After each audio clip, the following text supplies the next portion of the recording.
Hello, this is Chef John from foodwishes.com with Apple Crumble Coffee Cake.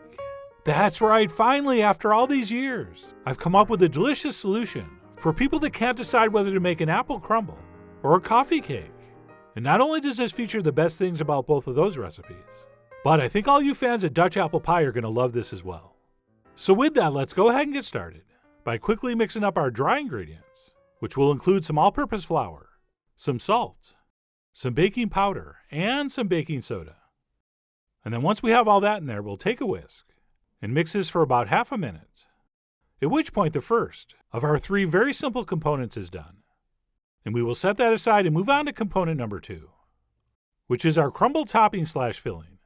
And that's going to include a whole bunch of chopped walnuts that I lightly toasted in a dry pan first. And then to that we will add some brown sugar. And I'm using light brown, but dark brown will work as well. And then we'll also do some white sugar, as well as a nice big pinch of salt.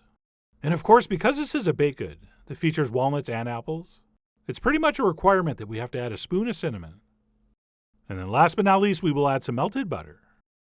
And then we'll take a spoon and give this a mix until it is very, very well combined. And by that, I mean every single piece of nut and grain of sugar is coated with that butter. So keep mixing until that happens. And when it does, it should look a little something like this. And that's it, our second component is done. And we can set that aside and move on to our wet ingredients, which is going to start with us creaming some sugar into some room temperature butter. And finally, for once, I remembered to take my butter out ahead of time, which I normally always forget to do. And then it's too hard and this step takes forever. But this time it was actually relatively soft. The only problem was I picked a spatula that was a little too flexible, so it still ended up being kind of challenging to do. But anyway, one of these days everything's going to come together, and I'm going to enjoy some butter and sugar creamy nirvana. But anyway, if you stay at it and keep smushing and smearing, it will eventually all cream together and become nice and soft and relatively smooth like this. And once it does, we're going to switch to a whisk, and we're going to whip in 2 eggs, but we're going to do so one at a time. And that's because this mixture is mostly fat, and an egg is mostly water, and as you may have heard, they do not like to mix. But if we do them one at a time, and we wait for that first one to get mixed in very well before adding the second, they will partially emulsify, as opposed to completely separating, which is probably what will happen if you add both at once. And by the way, at any point while you're doing this, if it does look like it is separating, don't worry, just keep whisking, and eventually it will smooth out. And sure, this step is easier if you use an electric mixer, but I don't. Okay, by doing this by hand, I'm going to burn off exactly the same amount of calories as one portion of this coffee cake. Or I give or take about 400 calories. And besides, this only takes a couple minutes. But suit yourself. I mean, you guys are after all the snake plisskens of your coffee cake mix-ins, but the whisk works just fine for me. And then what we'll do once both eggs are incorporated is go ahead and add some vanilla. And please use the real stuff. Right, real people don't use fake vanilla. And then we'll also at this point add 1 cup of plain yogurt. And then we'll combine all this with a whisk. And by the way, I used a relatively runny, but beautifully tangy sheep's milk yogurt, but a regular plain Greek yogurt will work, as would some sour cream. And then what we'll do once that's been mixed in is go ahead and dump in our dry ingredients, which we will stir in very carefully with our whisk. And please start slowly, otherwise all that flour is going to fly out. And then what we'll do once almost, but not quite all that flour is mixed in, is switch to a spatula to finish this off, being careful not to overmix this. Okay, we're just going to need to give this a few folds. And it's totally fine if there's a little bit of flour here and there, because we still have to add our apples. Diced apples to be specific. And how I like to do those is by first removing the core with 4 cuts. Okay, 1 like this, and then we'll set it down on its flat side. And then 3 more slices right next to the core like this, which you can then nibble on, along with any random apple shards. And then what we'll do is take these 4 pieces and go ahead and slice them across like this, into whatever thickness we eventually want our cubes to be, which for me is going to be somewhere between 1/8 and 1/4 of an inch. And yes, feel free to eat any of the end pieces. And then to finish these, we'll go ahead and stack up a few slices. And then we'll make 1 cut down the center, before turning them and slicing across, to create some relatively consistently sized cubes. And yes, of course you can peel these, but that's a total waste of time. Okay, as you'll see, those skins completely disappear in the final product. So I went ahead and diced 2 Honeycrisp apples as shown, and we will add those to our batter, which we will then finish off by carefully folding these in. Oh, and the reason we're doing such a small dice is because we want these to get nice and soft and tender by the time our coffee cake is cooked.